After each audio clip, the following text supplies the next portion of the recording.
ഉൽപ്പത്തി അദ്ധ്യായം 30. താൻ യാക്കോബിന് മക്കളെ പ്രസവിക്കുന്നില്ല എന്ന് റാഹേൽ കണ്ട് തൻ്റെ സഹോദരിയോട് അസൂയപ്പെട്ട് യാക്കോബിനോട്, എനിക്ക് മക്കളെ തരണം, അല്ലെങ്കിൽ ഞാൻ മരിച്ചുപോകും എന്ന് പറഞ്ഞു. അപ്പോൾ യാക്കോബിന് റാഹേലിനോട് കോപം ജ്വലിച്ചു. നിനക്ക് ഗർഭഫലം തരാതിരിക്കുന്ന ദൈവത്തിൻ്റെ സ്ഥാനത്തോ ഞാൻ എന്നു പറഞ്ഞു. അതിന് അവൾ, എൻ്റെ ദാസി ബിൽഹ ഉണ്ടല്ലോ, അവളുടെ അടുക്കൽ ചെല്ലുക, അവൾ എൻ്റെ മടിയിൽ പ്രസവിക്കട്ടെ, അവളാൽ എനിക്കും മക്കളുണ്ടാകും എന്ന് പറഞ്ഞു. അങ്ങനെ അവൾ തൻ്റെ ദാസി ബിൽഹായെ അവന് ഭാര്യയായി കൊടുത്തു. യാക്കോബ് അവളുടെ അടുക്കൽ ചെന്നു. ബിൽഹ ഗർഭം ധരിച്ച് യാക്കോബിന് ഒരു മകനെ പ്രസവിച്ചു. അപ്പോൾ റാഹേൽ, ദൈവം എനിക്ക് ന്യായം നടത്തി എൻ്റെ അപേക്ഷ കേട്ട് എനിക്ക് ഒരു മകനെ തന്നു എന്ന് പറഞ്ഞു.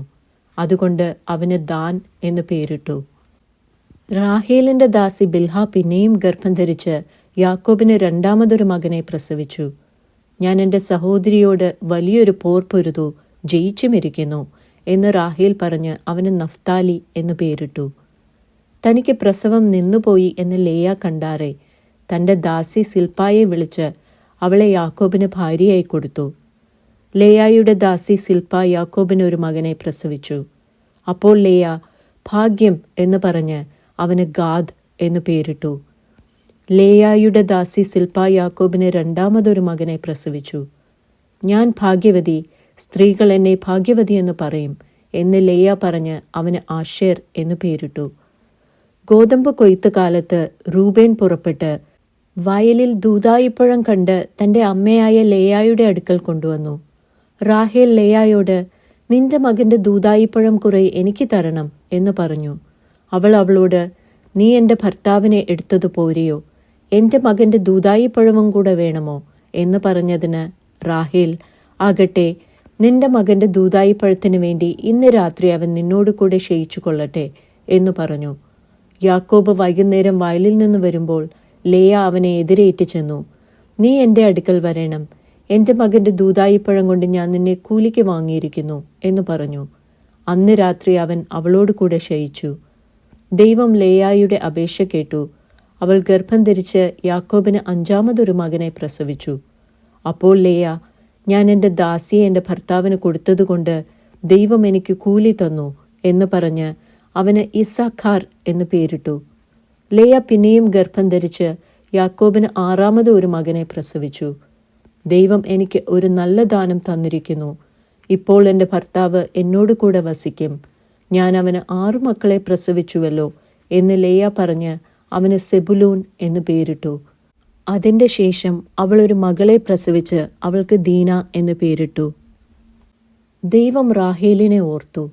ദൈവം അവളുടെ അപേക്ഷ കേട്ട് അവളുടെ ഗർഭത്തെ തുറന്നു. അവൾ ഗർഭം ധരിച്ച് ഒരു മകനെ പ്രസവിച്ചു. ദൈവം എൻ്റെ നിന്ന നീക്കിക്കളഞ്ഞിരിക്കുന്നു എന്ന് പറഞ്ഞു. യഹോവ എനിക്ക് ഇനിയും ഒരു മകനെ തരുമെന്നും പറഞ്ഞ് അവന് യോസേഫ് എന്ന് പേരിട്ടു.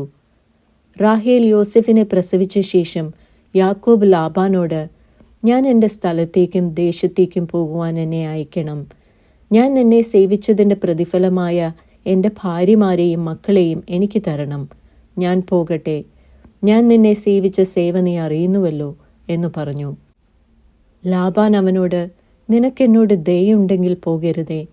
നിന്റെ നിമിത്തം യഹോവ എന്നെ അനുഗ്രഹിച്ചു എന്ന് എനിക്ക് ബോധ്യമായിരിക്കുന്നു.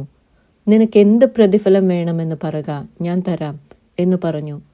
അവൻ അവനോട്, ഞാൻ നിന്നെ എങ്ങനെ സേവിച്ചു എന്നും നിന്റെ ആട്ടിൻകൂട്ടം എൻ്റെ പക്കൽ എങ്ങനെയിരുന്നു എന്നും നീ അറിയുന്നു.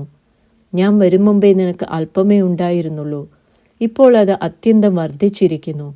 ഞാൻ കാൽ വെച്ചിടത്തൊക്കെയും യഹോവ നിന്നെ അനുഗ്രഹിച്ചിരിക്കുന്നു. ഇനി എൻ്റെ സ്വന്തം ഭവനത്തിന് വേണ്ടി ഞാൻ എപ്പോൾ കരുതും എന്ന് പറഞ്ഞു. ഞാൻ നിനക്ക് എന്ത് തരണം എന്ന് അവൻ ചോദിച്ചതിന് യാക്കോബ് പറഞ്ഞത്, നീ ഒന്നും തരണ്ട.